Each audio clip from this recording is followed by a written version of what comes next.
Hello, আসসালামু আলাইকুম। আমি আফসান আক্তার। আজকে নিয়ে আসছি নতুন একটা ব্লগ। আজকের ব্লগে আমি আপনাদের সাথে শেয়ার করব টাঙ্গাইলের মধুপুর উপজেলার কাকরাইলে অবস্থিত বাংলাদেশের একটি গুরুত্বপূর্ণ কৃষি প্রতিষ্ঠান বিএডিসি ফার্ম নিয়ে। তো আমরা মধুপুর থেকে গিয়েছিলাম। জনপ্রতি ভাড়া লেগেছে ৳10 করে। এই যে ফার্মে ঢোকার পরই ২ পাশে গাছ এবং সরু একটা রাস্তা চলে গিয়েছে। এই রাস্তাটা কিন্তু অনেক বড় এবং এই যে ২ পাশে ধান ক্ষেত। এটা যেহেতু একটা কৃষি ফার্ম, তো এখানে এগুলাই থাকবে। চারদিকে শুধু সবুজ আর সবুজ। তো ভীষণ ভালো লেগেছে পরিবেশটা। আপনাদের আশা করি ভালো লাগবে। এসে ঘুরে যাবেন।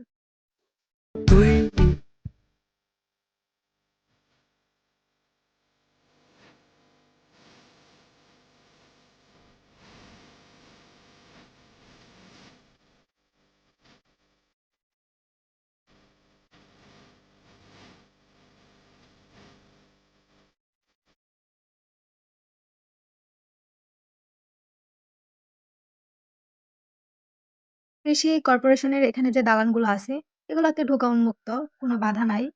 তো এখানে অনেক দালান ছিল যেগুলো আসলে পুরনো বাড়ি, মানে ভূতের বাড়ির মতো লাগছিল। বিশেষ করে এই বাড়িটা, এটার ভেতরেও ঢুকেছিলাম। তো এটা আসলে পরিত্যক্ত, এখানে কোনো কার্যক্রম পরিচালিত হয় না। ওই ঘর থেকে আপনাদেরকে দেখাচ্ছি। তো এটা আসলে ঘোরার মতো সুন্দর একটি পরিবেশ। কেউ যদি বন্ধু-বান্ধব বা প্রেমিক-প্রেমিকা যাকে নিয়েই হোক যদি ঘোরাঘুরি করতে চান, অবশ্যই এটা আপনাদের ভালো লাগবে। বিশেষ করে এখানে একটা স্কুল রয়েছে। মানে এই স্কুলে যারা পড়াশোনা করে তারা অবশ্যই ভাগ্যবান। কারণ এই স্কুলের ভেতরে গিয়েছিলাম। ভীষণ সুন্দর করে একটা বাগান হচ্ছে তৈরি করা আছে। বিএডিসি কমপ্লেক্স সরকারি প্রাথমিক বিদ্যালয়।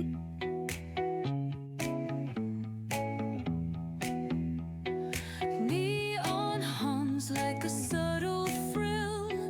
Shadows dance on the windowsill. Concrete dreams in the glow collide. Breathe it in, let the এখানে waves কৃষকদেরকে প্রশিক্ষণও দেওয়া হয়। এই যে সেই প্রশিক্ষণ কেন্দ্রটি। এবং এখানে আমার সবচেয়ে বেশি ভালো লেগেছে যে ধানের যে ইয়েগুলা, যে বিভিন্ন জাতের ধান চাষ করা হয়েছে একটু একটু করে। streetlights এটা হচ্ছে মেইন কার্যালয়। তো ভিডিওটা কেমন লাগলো অবশ্যই জানাবেন। আসসালামু আলাইকুম।